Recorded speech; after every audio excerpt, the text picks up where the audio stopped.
Welcome to this edition of the Million Dollar Mastermind podcast. This is where we pick the brains of high achievers from all walks of life and get their hard-earned, real-world insights on winning. I'm your host, Larry Weidel.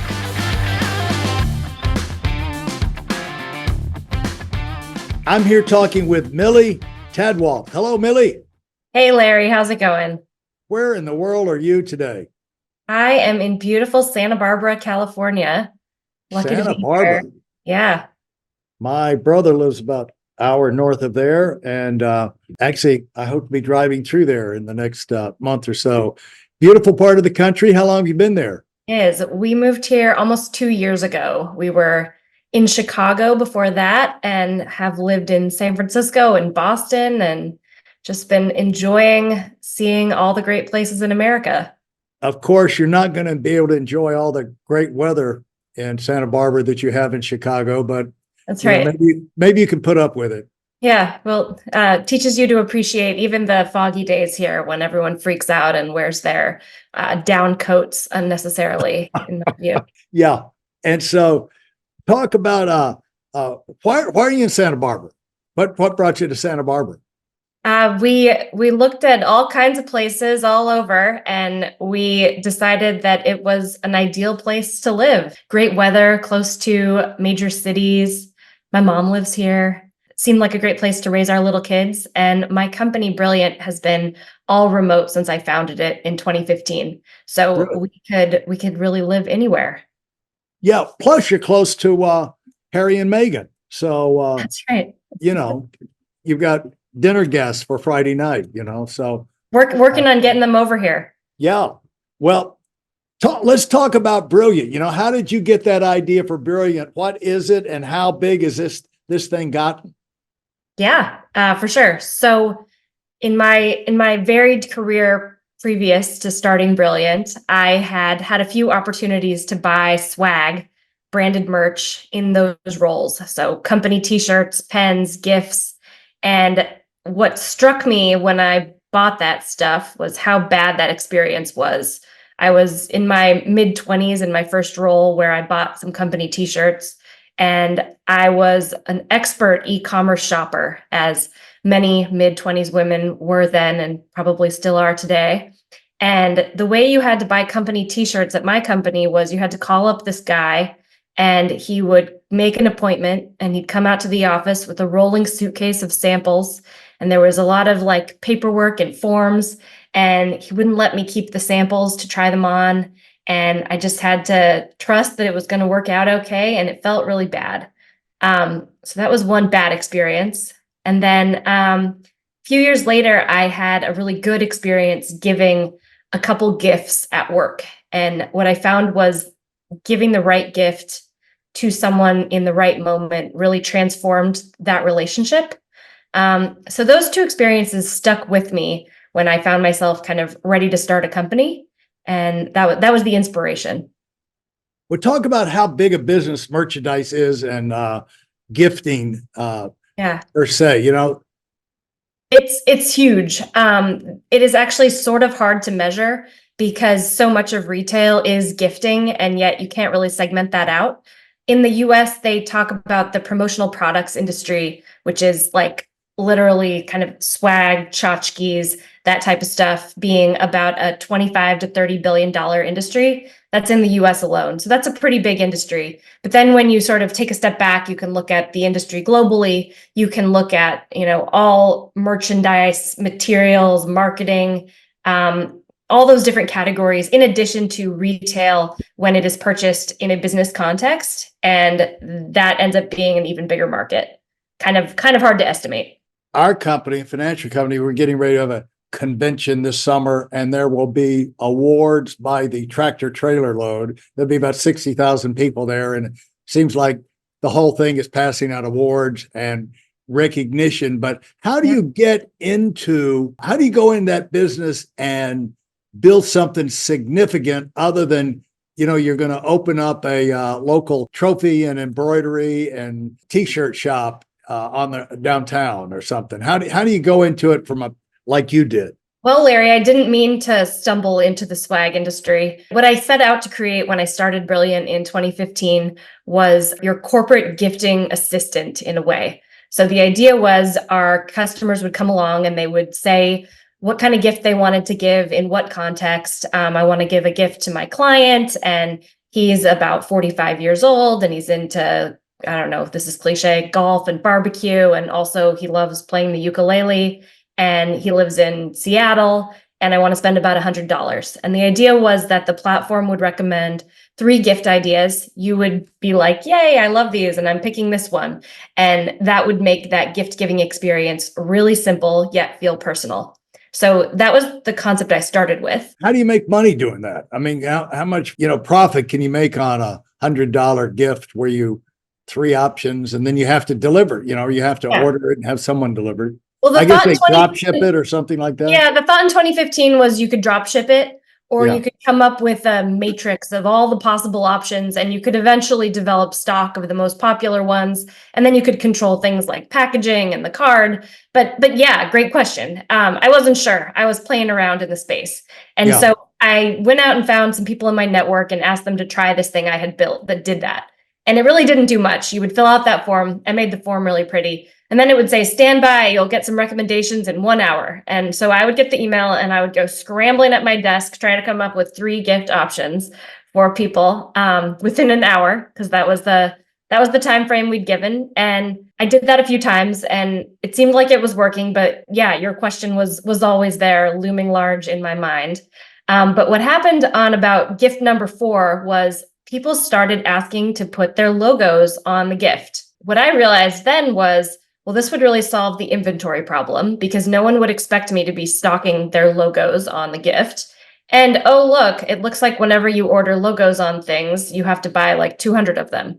Yeah. So I stumbled my way into the promotional products industry. I found myself in early 2016 at a trade show in Las Vegas. It's the industry trade show. About 10,000 people descend on Mandalay Bay, and there are aisles and aisles of swag.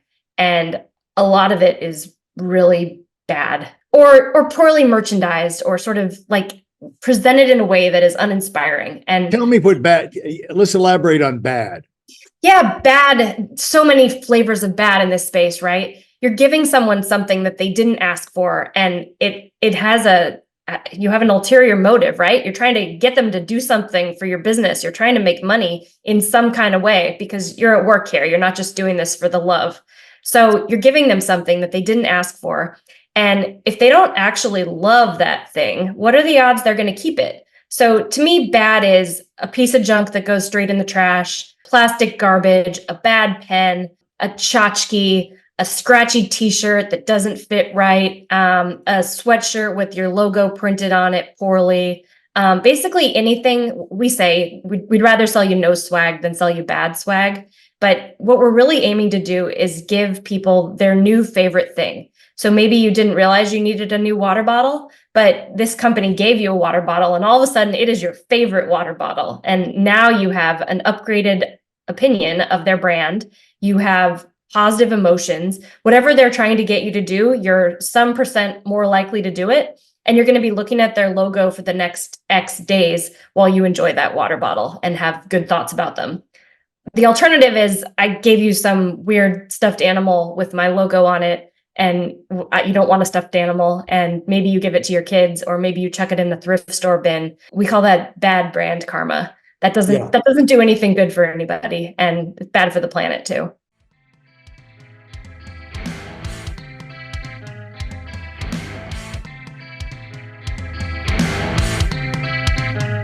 For those of you who are sick and tired of fooling around and are dead serious about wanting to move up fast, I've got something especially for you.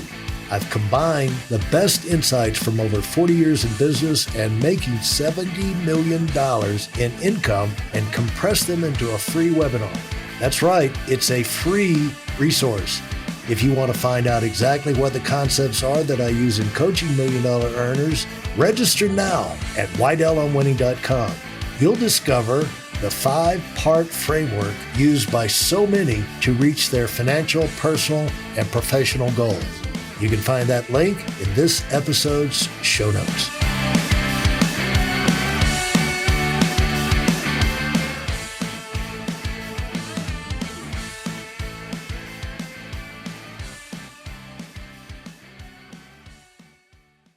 how did you get in there and approach this from a unique standpoint? So my background since not quite childhood, but when I was a teenager, I learned to code. I grew up in a small town and I stumbled on the internet and taught myself how to code.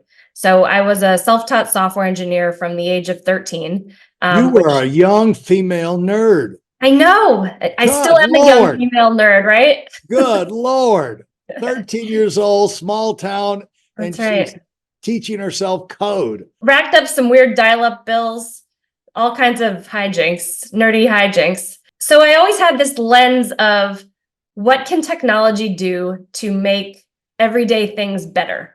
And so I walked around with that lens from when I was 13 on, and I still do. And there's always a way I like to layer technology onto every problem I encounter because I'm still a young female nerd, slightly, yes, less young, maybe more nerdy. Oh, so, you're still young. You're still young. Thank you. Yeah, go on. You're still young. So I went off to college and I was a design major in college. And that ended up being a pretty fun combination of caring about aesthetics and caring about how things look and incorporating technology with that to make experiences better. How does that filter or that framework, that perspective influence? Give me an idea of how that would influence you as you went, as you go through life and you encounter situations. Yeah. So I went on to be a management consultant at the Boston Consulting Group after I went to law school. And why did you go to law school? Oh, that's a great question. I got into Harvard. I had to go.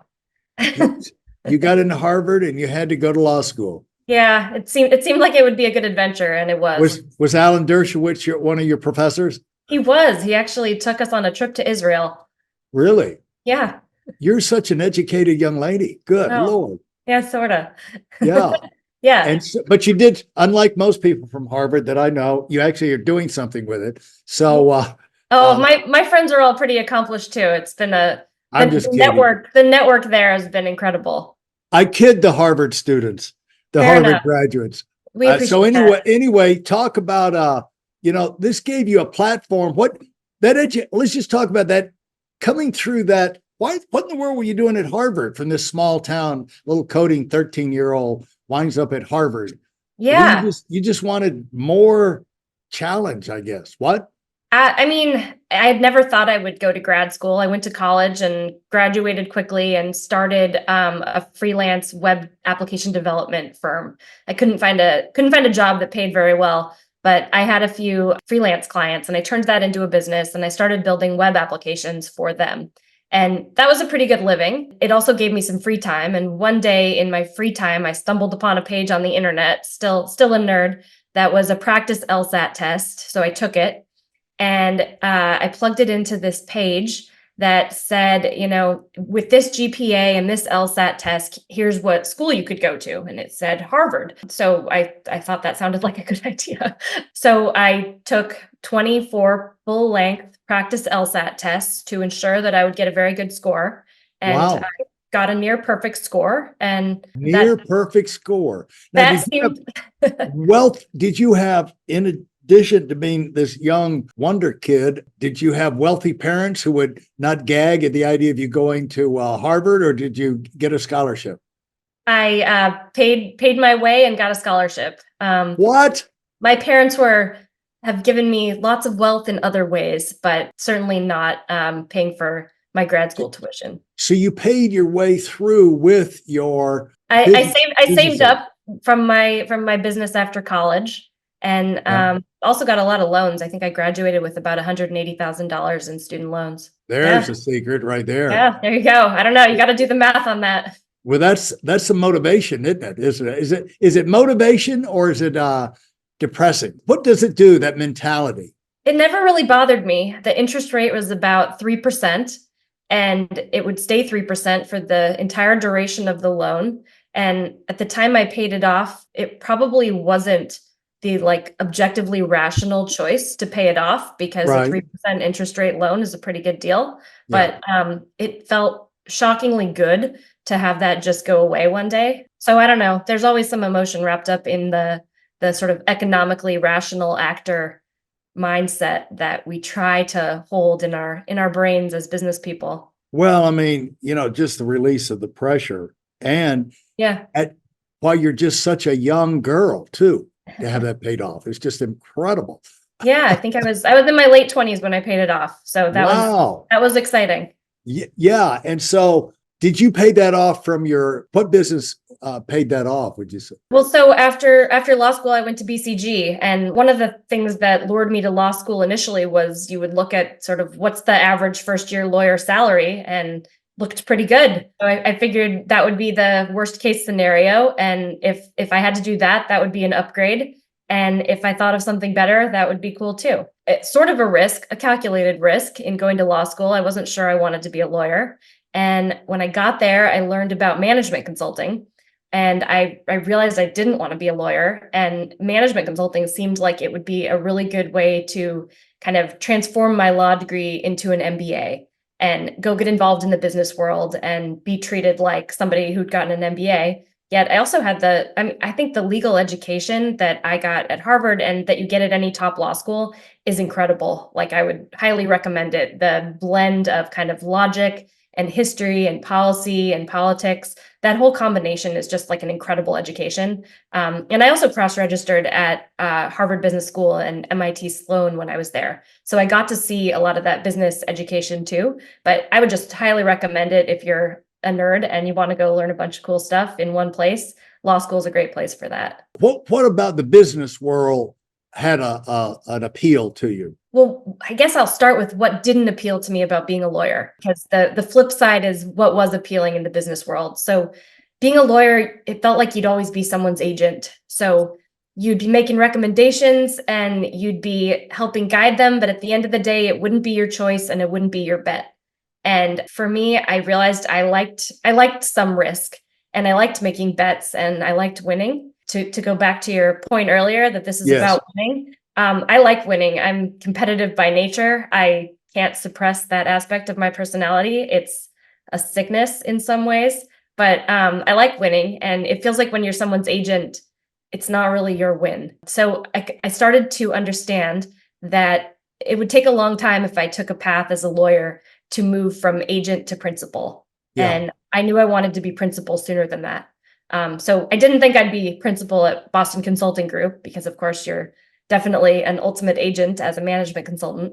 But right. I did think that would give me a lot of good exposure to the business world. And again, things I hadn't seen. I grew up in a small town. Law school was super eye-opening, just the different kinds of people I got to see. And, I went to Israel with Alan Dershowitz. That was nothing that had ever been on my radar in my childhood. So I loved seeing all the different sites. And I knew going on to kind of top 3 management consulting world would give me a similarly new vantage point on the world.